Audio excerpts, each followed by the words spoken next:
We began this hour in North Korea. CBS News has learned the U.S. tracked 3 short-range ballistic missiles that the North Koreans fired into the sea. The latest launch came from the country's northwest coast. It's actually the second time in 5 days North Korea has conducted a weapons test. The move may signal growing frustrations from Kim Jong-un.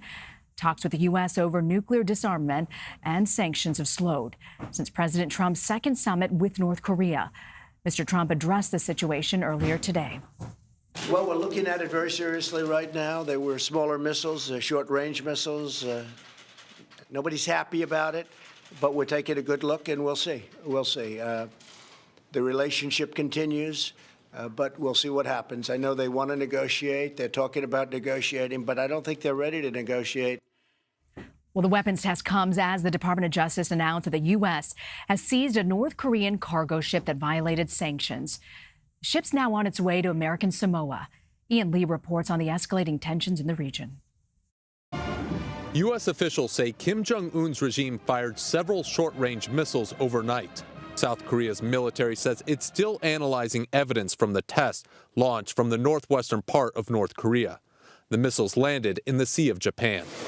The weapons launch comes as a top U.S. envoy is in Seoul for talks on how to break the nuclear deadlock. 5 days ago, the North test-fired other projectiles after complaining about stalled nuclear talks with the U.S. that could give the North relief from sanctions.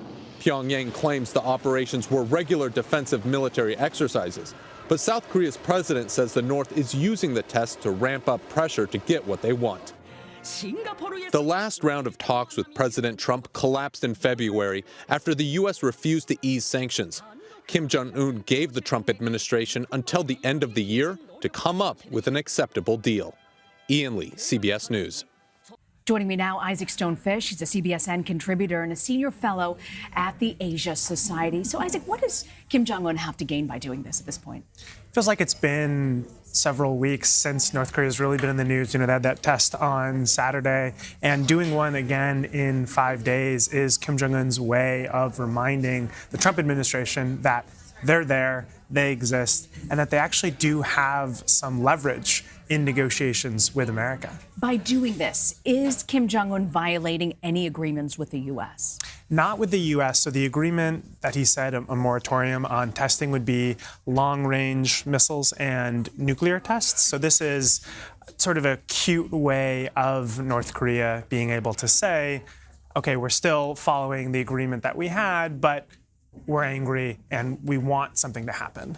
President Trump addressed this earlier, saying he's looking into this. Doesn't bode well for talks. But where do you see talks going at this point, negotiations, if something like this keeps continuing? I mean, certainly with the seizure of the ship as well, we're probably going to get into a tenser point between the United States and North Korea. I mean, these things are so difficult to predict. If we had known 2 years ago that Trump and Kim Jong-un would meet twice, I mean, that was so unexpected, and talks derailing is also somewhat unexpected. I think this is a good lesson, though, for the Trump administration. North Korea is a really difficult problem to solve. And if it weren't so difficult, it would have been solved already. And the reason that this has been something that has befuddled successive administrations is because it's just really, really hard.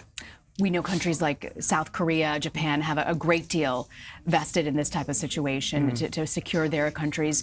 Moon Jae-in has been very interested in talks, diplomatic talks with Kim Jong-un. Do you think that changes? Is he changing his tune at all on that? He's being slightly more critical. And so far, this has been more of an issue between the U.S. and North Korea, these recent missile tests, because North Korea already has the ability to decimate large parts of Seoul by conventional weaponry. So the test is more of a warning to the U.S. and to Japan. But certainly, if things keep going in this direction, it'll be much more likely for Moon to take a harsher stance and to not want to negotiate with North Korea. You know, what's interesting, Isaac, is the U.S. Special Representative for North Korea is actually in Seoul right now conducting talks with South Korea and Japan. Doesn't this just destabilize what goes on at this point? It certainly does feel like the timing for this was not an accident, that they were doing this to maximize their ability to say, hey, wait, pay attention to us, especially with the U.S. and China possibly on the brink of resolving their trade negotiations or possibly on the brink of escalating into worse tensions between the two countries. North Korea really keeps trying to say to the other countries in the region and to the U.S., hey, we matter. do something about us. You actually wrote a column for the Washington Post where you looked at the UN World Food Program and hunger, obviously a huge issue in North Korea. And you said the U.S. government is, quote, morally responsible for the suffering of North Korean citizens. Do you get the sense that President Trump is open to food aid to North Korea? Is what's being done enough, and will it make a difference? Unfortunately, it doesn't seem like he is open to that possibility. It's somewhat akin to the way that the state handles abusive parents.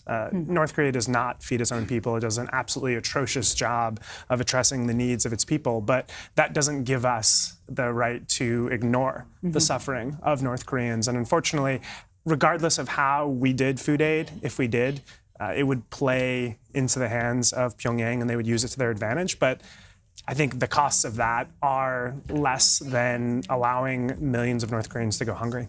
I want to go back to the breaking news for a second. The Department of Justice seizing this ship. Where do you see this going? I mean, is this enough? Is this a pressure point that could potentially make a difference?